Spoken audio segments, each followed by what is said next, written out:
UKLO 1 year masters. No IELTS required up to 5 years visa. High visa success rate.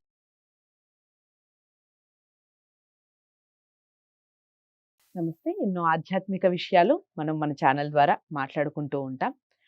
మాసం మారింది అంటే ఖచ్చితంగా మనం మాట్లాడే ముఖ్యమైన విషయాలు ఏదన్నా ఉంది అంటే అది రాశి ఫలితాలే. రాశి ఫలితాల ద్వారా మనందరికీ సుపరిచితులు శివప్రసాద్ గురువు గారు, ప్రముఖ ఆధ్యాత్మిక జ్యోతిష్య వాస్తు పండితులు. మీరు గురువు గారిని కలవాలి అనుకుంటే స్క్రీన్ మీద కనపడే నెంబర్కి కాల్ చేయొచ్చు.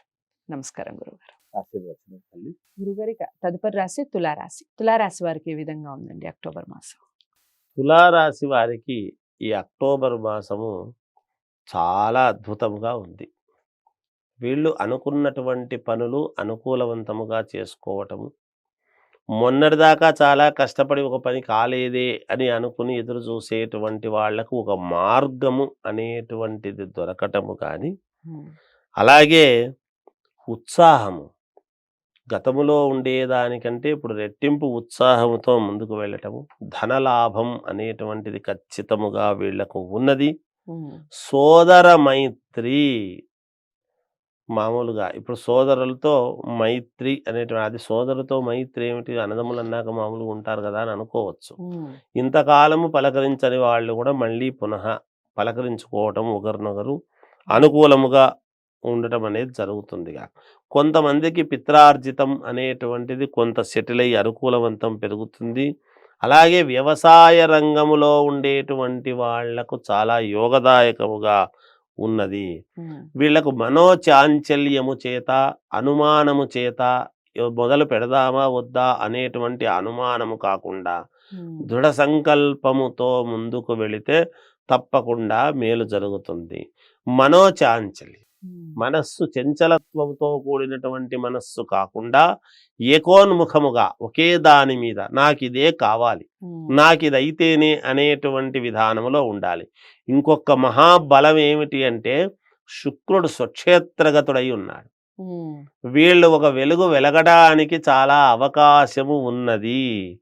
చాలా ముఖ్యమైనటువంటి వాళ్లతో, పెద్ద పెద్ద వాళ్లతో పరిచయాలు ఏర్పడతాయి. నేనంటే ఏమిటి అనేటువంటి ఒక నిరూపణ చేసుకోవటానికి ఇది మహదవకాశం, మహామంచి అవకాశం. ఇది అందరూ దృష్టిలో పెట్టుకొని వాళ్లకు తగిన రీతిన వాళ్ళు శ్రమపడి ఈ మాసములో గనక రాణించుకున్నారు అంటే తప్పకుండా మేలు జరుగుతుంది, విజయ విహారముగా ఉంటుందిగాక వీళ్ళ యొక్క. ఇది అన్ని రంగాల వాళ్లకు చాలా యోగదాయకముగా ఉంది. ఒక రంగము అని కాదు, ఒక రాజకీయ రంగము, సినిమా రంగము, వ్యాపార రంగము, ఏ వ్యవస్థలోనైనా సరే ఈ రాశి వాళ్ళు ఉన్నారు అంటే ఖచ్చితంగా మేలు జరుగుతుంది గాక. చాలా బాగుందని చెప్పారు. ఎలాగో ఇంకా వాళ్ళు అనుకున్నవి 100% జరగాలి అంటే దైవారాధన, దిక్కులు రంగుల విషయం. దైవారాధన అని వచ్చేటప్పటికి వీళ్లకు ధనలక్ష్మి అమ్మవారి యొక్క గజలక్ష్మి అలంకారము కానీ, లక్ష్మీ అమ్మవారి అలంకారము కానీ చేసిన రోజున ఈ నవరాత్రులలో వీళ్ళు చేయవలసినటువంటిది ఏమిటి అంటే, ఒక 1/2 కిలో పసుపు కొమ్మలు, 1/2 కిలో పసుపు, 1/2 కిలో కుంకుమ, ఈ 3 కొనుక్కొని వెళ్ళి వీళ్ళ చేతుల గుండా తమలపాకులు ఒక్కలు కలిపి అమ్మవారికి సమర్పిస్తే ఖచ్చితముగా వీళ్లకు మేలు జరుగుతుంది గాక. ఇక దిక్కుల విషయానికి వచ్చేటప్పటికి ఉత్తరము మినహా అన్ని దిక్కులు బాగా పనిచేస్తాయి వీళ్లకు. వస్త్రధారణ అనేటువంటిది ఎప్పుడైతే వస్తుందో ఎక్కువ శాతము తెలుపు వేసుకుంటే మేలు జరుగుతుంది.